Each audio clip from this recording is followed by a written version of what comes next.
Hello, hello, hello.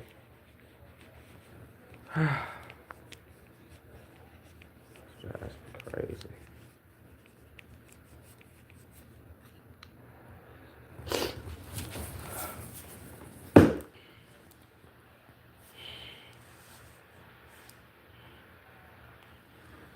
I don't know what to do. That's the name of this. I don't know what to do. So whenever they let my daughter out of jail, my phone just constantly rings. This interferes with my life, and I'm thinking about calling somebody because this is interfering with my life and other people's lives. And I feel like I'm not getting no help on no end. So I want you to know I've done everything. We're talking about my daughter, the young lady that looks like me. We're talking about my daughter, her mental illness, and whatever she has going on. I get a phone call. It's a private number. I answer the phone. It's a police officer.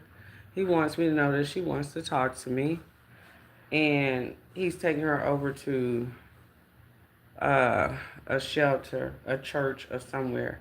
I can't call the number back. Um, so I don't know where she is right now. It worries me because I advocate so much for homeless people and people with mental illnesses, and they have all kinds of issues. Now I'm not the one diagnosing, but I try to help when I can. But as far as my own personal, my daughter is in a situation, and I feel like my hands are tied, and there's not a lot that I can do. People tell me, have her admitted, do this, do that, do this, do that. I went through that cycle, and I just feel like nobody is helping me when it comes to that. And all I do, when she's out of jail, I just get these phone calls. Hey, your daughter's over here. She's doing this. She's doing that. Can you help her?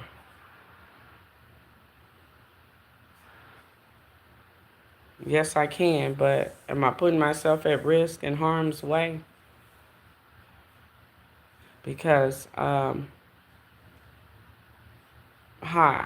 Sanika Bradley, my wife to be. Okay, anyway,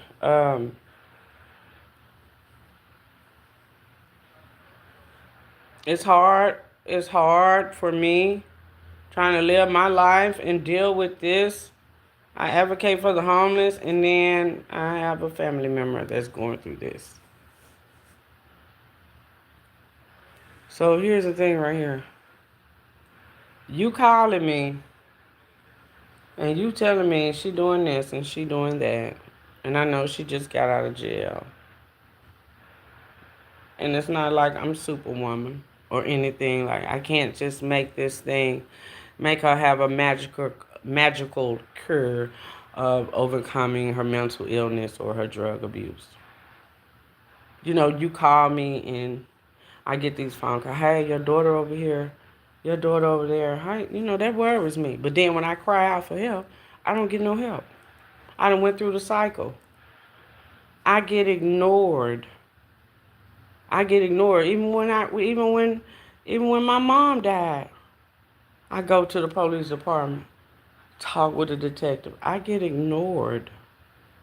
So I feel like this is a trickle down effect from. I just feel like things would be different if my mom was here, my brother was here, and family was here.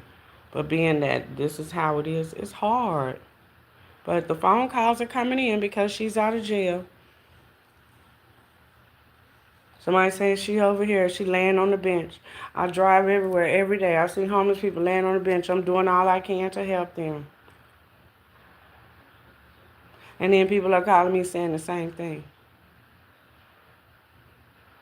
Don't be so cruel with me because your daughter is going through things. I'm just joking to make you laugh, to keep from crying. Oh, okay. Cruel. You say cruel. Is that being cruel to you? You're too sensitive. Okay. Your choice of words are very poor. I'm not being cruel to you. It's just that I'm on here coming live talking about my daughter. I'm crying out for help.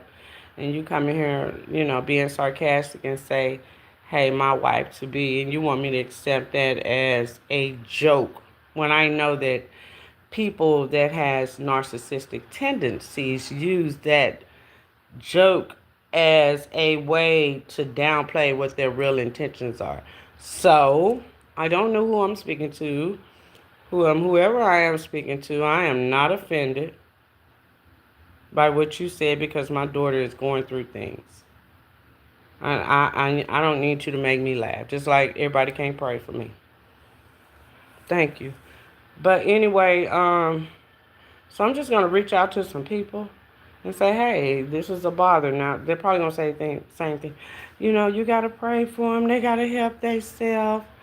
You need to do this. You need to do that. Okay, the first thing you need to do, you file your complaint. You have them admitted. You get them admitted to the hospital. They stay in there temporarily, and then they do well, and they let them out. Well, you can't help your daughter if she didn't want the help. Okay, I accept that. I can't help her if she doesn't want the help. I accept it. But sometimes I feel like people want help, but there's things stronger than that. But I don't know how to remedy this. I just want the phone calls to stop. But then at the same time, I'm happy because I'm getting the phone calls because I'm like, oh my God, at least she's still alive. She's breathing, this and that and the other. But I worry so much. But she is an adult. She needs to make her mind up. You're either going to take your medication, you're going to do street drugs because you can't do both. You're going to stop these phone calls from coming to me all day long. I do have a life. Yeah, she needs to go to God because people say, just pray about it, pray about it. Okay, well, this has been 9 years now. It's been about 9 years now that I've been dealing with this. And I've been praying. And I won't cease to pray. But at the end of it all, I can't go to God and say, hey, forgive you. I have to pray for me. I have to make sure I'm in check. So I'm trying to let her know that she knows this, but she's doing the wrong thing. And it's embarrassing. And I hope that she gets the help. She needs to go to church, go to God and pray. And okay, or something else needs to happen. As in maybe you need to take her to get help. Okay, taking her to get help. All right, let's talk about that one. Whew. I have many episodes of me taking her to get help. All right. One episode, me trying to take her to get help. And she refused to get out the car. She's aggressive with me. I hurt my elbow. Okay. Another episode, taking her to get help. I had her admitted. She's in there doing her treatment. She passed a little questionnaire, and then she's on her own. She can get out. Okay. Taking her for help. I pull up before you have a conversation. She looking at me like she ready to fight.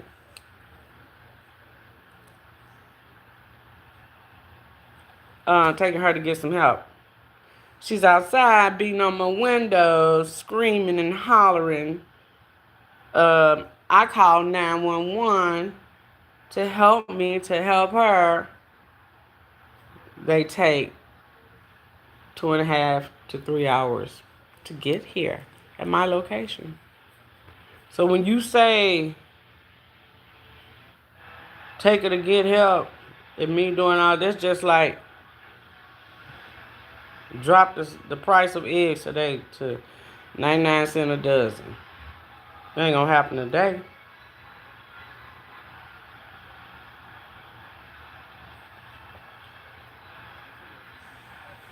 When I answer the phone, the police officer said, hey, I said, oh my God, she's back in jail again. Jail is not doing anything. They put you in jail, they lock you up, and then somebody else can bring drugs to you. They put you in a rehab, and somebody else can bring drugs to you. So it comes to where you have to want to do it, but for yourself.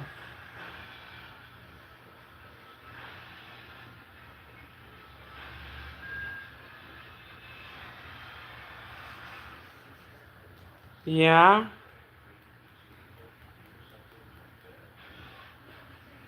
Well, they just let her out of jail, okay? She was on lockdown. She was on suicide watch. They let her give me a video call, and she's all chained up.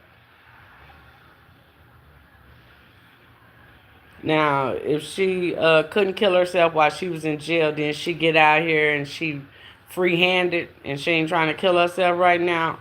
I don't need me calling and saying she trying to kill herself.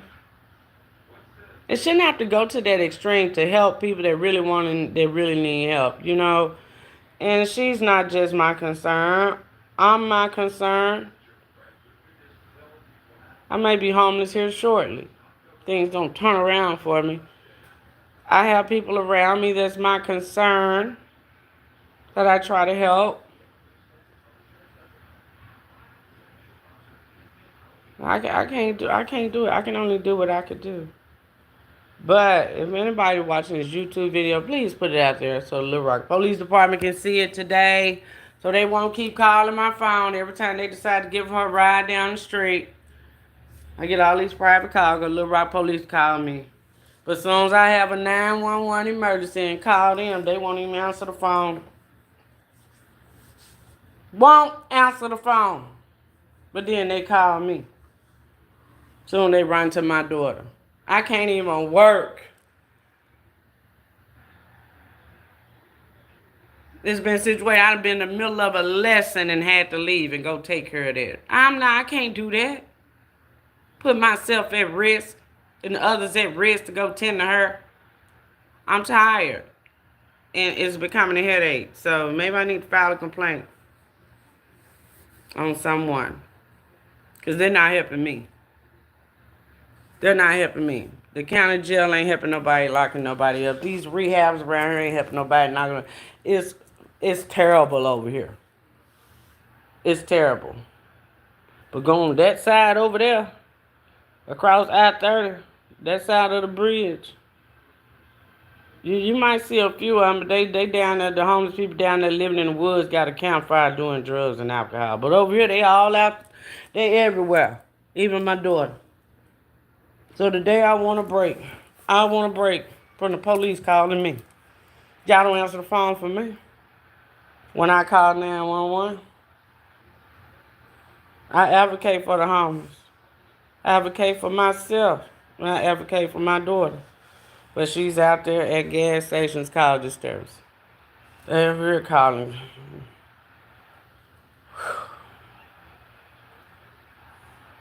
And then you call me, hi, we were calling, she was telling me to call, she said you're her mom, and she,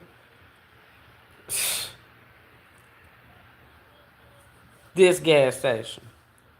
I'm talking about from Jacksonville to Sherwood to North Little Rock to Pine Bluff to Benton, Saline County, and all of them, they be calling me. But I can't call 911. And ain't nobody trying to help me with my daughter. I'm tired. Need some help for the homeless. If y'all gonna lock them up and keep them restrained in jail, put them through rehab. These rich celebrity people, they can go on an island. No boat, no nothing. Can't escape. You got workers up there that's committed to getting them right. They can't leave a place on lockdown. They get the best care and the treatment. They ain't got no choice. They come out well. But these rehabs down here, go up in there, baby. They ready to tell you how to slick some drugs up in there and cigarettes and alcohol. So your taxpayer money helping that program run ain't doing no help. My daughter out here just, hello, driving me nuts. Just like they got a rehab for celebrities on the island, they need a rehab for homeless, drug addicted people too. If I was a billionaire, I'd make a rehab for the homeless. I'd ship them in. Y'all get up in there. Get you some rehab. Make sure the workers don't bring no drugs in or nothing. Make sure the food is good and get them people back right, because it's an illness, it's a disease, and it's causing me pain. I call the police. Y'all don't answer the phone for me. How many times do I have to call to ask for help for my daughter? But then y'all will call me out the blue from all these different numbers saying, Miss Tillman, we have your daughter over here with no shoes on, laying on the bench. But when she come over here and beat my daughter down because she's having all these episodes from being on drugs, nobody helps me. But that's okay.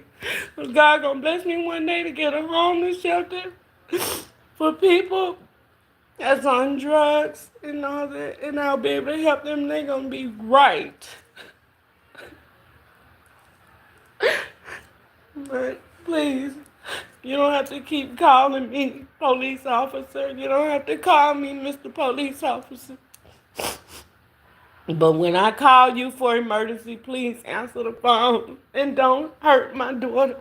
Please don't do nothing to my daughter. She has a mental illness and nobody is helping me. So don't do nothing to my daughter. Don't do nothing to these homeless people that are out here having episodes because it's an illness. You want to maintain HIV so it won't turn into AIDS, but you don't want to help them. It's sad, and I have to deal with this every day. Every day. When I was growing up, I could call 911 and they would show up, but now they won't. But now I feel like every police officer has my number because they call me and I answer the phone. Sometimes I get tired of the spam calls, but I don't know if it's her or not. I don't know if it's the police officer letting me know. And one day he gonna tell me he almost had to because he was telling her to get down and she wouldn't. Please don't do nothing to my baby.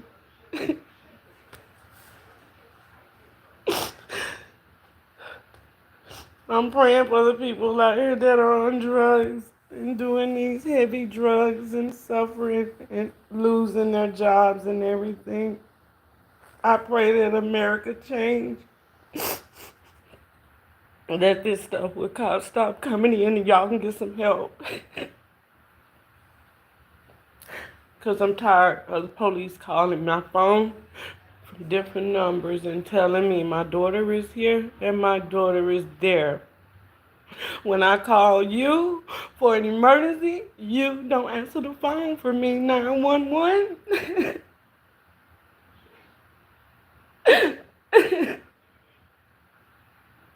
So don't keep calling me.